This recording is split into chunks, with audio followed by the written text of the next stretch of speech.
Human rights defenders held peer support network meeting which brought together many stakeholders in Adjumani district to discuss number of issues concerning human rights and also look at opportunities in networking, collaboration and policy in addressing issues of human rights. During the engagement with the human rights defenders, Rose Atim, the program officer human rights defenders, said number of issues has been deliberated in Adjumani concerning human rights, adding that they have discussed mechanization and got opportunities to meet with district top leadership to navigate in human rights challenges affecting the locals. And these trainings are focusing on evidence-based advocacy for strengthening human rights protection and promotion.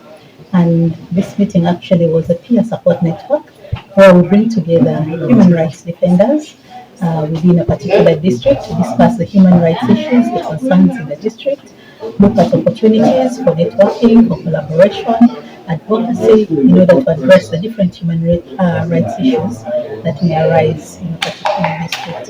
So for Adjumani, we've been here today and we've been able to deliberate on a number of issues that are affecting the district and look at mechanisms of addressing them through networks of human rights defenders within the district, looking at opportunities of engaging with different leaders within the district so as to find a solution to the human rights concerns that have arisen. Specifically for Adjumani, the issues that have arisen, of course, I think one of the key issues is issues of environmental degradation, issues of protection of the environment, Zoka forest.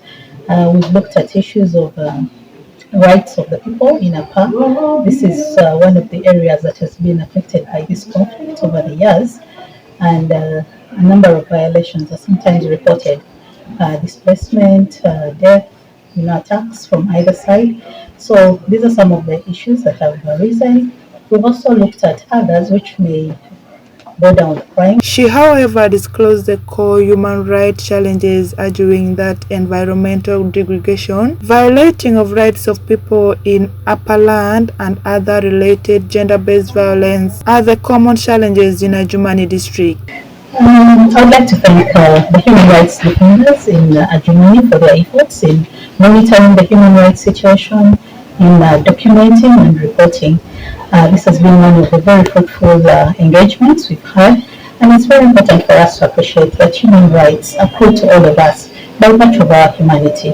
So in all that we do, we should adhere to the different human rights standards that exist, and I think this will play a very critical role in the promotion and protection. According to Auli Nancy, a human rights defender and staff of Friends of Zoka, said the number of human rights cases which have gone unfiled in Adjumani district, such as land grabbing, environmental degradation, and gender-based violence, therefore through collaboration it can be solved. There are various human rights issues in Adjumani that have gone undocumented.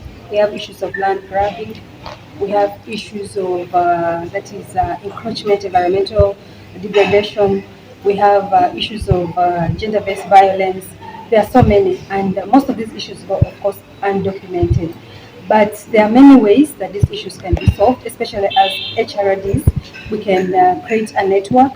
We can also engage with stakeholders. It's very important to engage with stakeholders because sometimes you attack a particular or one particular stakeholder, and yet it is the system that is not actually working. As HRDs, we need to create a working network. Eyotaru Sharon, a youth advocate in the refugee camp, said the number of human rights violations affecting youth, most especially at police and house of correction levels such as prison. But as youth, they advocate, they work together with the relevant authority to ensure it is revised and corrected. There are so many human rights issues concerning the youth that are actually happening in the refugee settlement. But as an advocate, we try to find out ways that even for the wrongs that the youth have done and for the charges that have been placed on them, there is human rights being exercised. For example, at the police station, even when they are taken to prison or they are arrested for various issues, we as advocates, we also try that their rights are exercised even when in those those police posts where they have been arrested, in those prisons where they are taken. We try to make sure that their life to their life and their exercise of freedom is not being affected to a very greater extent. There are so many stakeholders that can work together with the youth at the sub-county level, or even at that very village where I am. For example, we have the local leaders there. They can do their best. Edna Adjumani, a women activist in Adjumani district, however, added that Adjumani district is still having the challenges of addressing the human rights issues, leaving some offenses of human rights because of infinities. There are so many things that have been affected the human rights as a human rights activist. There are very many. For instance, there is sexual harassment, defilement, rape, embezzlement, corruption, and also there are so many mentioned but active. So with all this, we say that this is the time that we need to really look into it and see how it can be addressed, though it has been emphasized on again and again, but still it continues. Number of human rights cases in Adjumani district have gone unfiled, especially cases of land grabbing, environmental degradation, and gender-based violence that are unsolved. Kashulot Fancy on Zima Island reporting for West Nile Television Nile Cast.